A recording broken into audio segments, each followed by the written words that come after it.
War यानी कि चीन और पाकिस्तान दोनों से लगती सीमा पर भयंकर तनाव का सामना कर रहा है और भारत इन दोनों के लिए परफेक्ट विमान चाहता है और इनका इलाज कर सकते हैं भारत के दो विमान यानी कि तेजस और राफेल, और इसको लेकर भारत ने बड़ी प्लानिंग कर ली है। दोस्तों, भारतीय वायुसेना भारत के बनाए हुए तेजस मार्क 1 को इस्तेमाल करने भी लगी है और इसे पाकिस्तान से लगती सीमा पर राजस्थान में तैनात भी कर दिया गया है।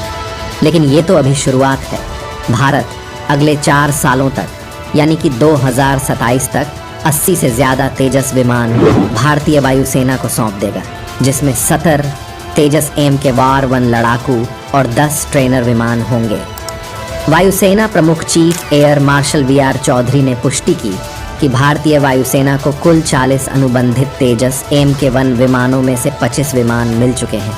उन्होंने स्वीकार किया कि मौजूदा समय में भारतीय वायुसेना के पास लड़ाकू विमानों का बेड़ा 31 स्क्वाड्रन से नीचे है।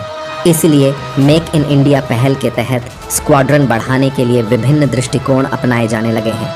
वायुसेना चरणबद्ध तरीके से LCA, वेरिएंट MRF A और AMCA के माध्यम से स्क्वाड्रन की कमी को पूरा करने के प्रयास में है। दोस्तों, भारतीय वायुसेना की एक स्क्वाड्रन 16 युद्धक विमानों और पायलट ट्रेनिंग के 2 विमानों से मिलकर बनती है। मौजूदा समय में भारतीय वायुसेना के पास लड़ाकू विमानों की 30 स्क्वाड्रन है, जबकि 2 फ्रंट वॉर की तैयारियों के लिहाज से कम 40 स्क्वाड्रन की ज़रूरत होती है।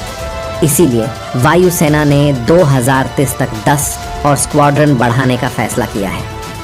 नई बनने वाली 10 स्क्वाड्रन का 75% हिस्सा स्वदेशी LCA और 5वीं पीढ़ी के एडवांस मीडियम कॉम्बैट एयरक्राफ्ट से पूरा किया जाना है। LCA तेजस मार्क 1 के 40 विमानों का ऑर्डर पहले ही HAL को दिया जा चुका है।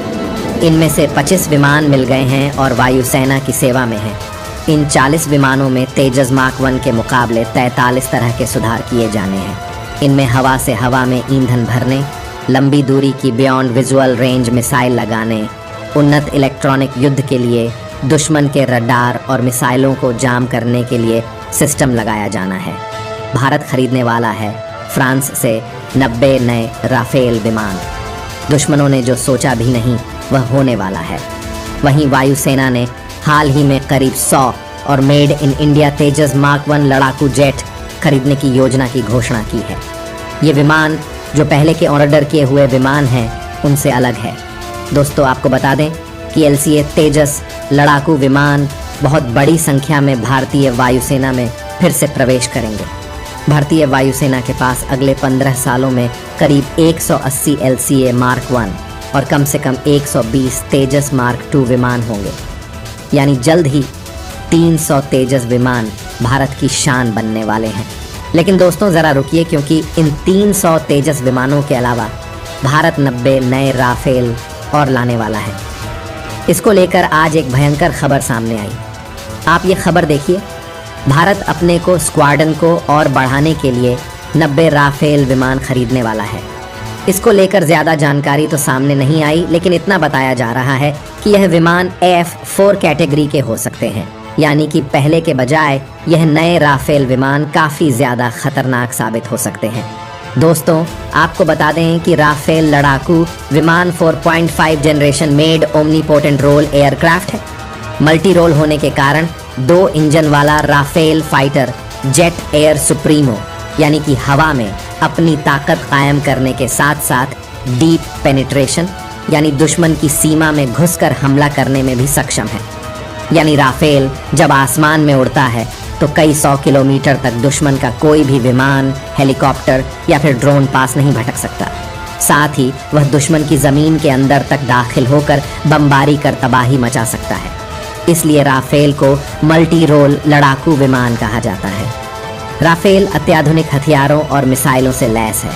सबसे खास ये है कि दुनिया की सबसे घातक समझी जाने वाली हवा से हवा में मार करने वाली मैटियोर मिसाइल। ये मिसाइल चीन तो क्या किसी भी एशियाई देश के पास नहीं है। यानी कि राफेल प्लेन वाकई दक्षिण एशिया में गेम चेंजर साबित हो सकता है। जानकारी के मुताबिक बियॉन्ड विजुअल रेंज मैटियोर मिसाइल की रेंज करीब 150 किलोमीटर है। हवा से हवा में मार करने वाली यह मिसाइल दुनिया की सबसे घातक हथियारों में गिनी जाती है। इसके अलावा राफेल फाइटर जेट लंबी दूरी की हवा से सतह में मार करने वाली स्कैल्प क्रूज मिसाइल और हवा से हवा में मार करने वाली माइका मिसाइल से लैस है। राफेल में एक और खासियत यह है कि इसके पायलट के हेलमेट में ही फाइटर प्लेन का पूरा डिस्प्ले सिस्टम मौजूद है, यानी उसे प्लेन के कॉकपिट में लगे सिस्टम को देखने की ज़रूरत भी नहीं पड़ती। उसका पूरा कॉकपिट का डिस्प्ले हेलमेट में ही रहता है। तो दोस्तों, आज के वीडियो में बस इतना ही। तब तक के लिए नमस्कार।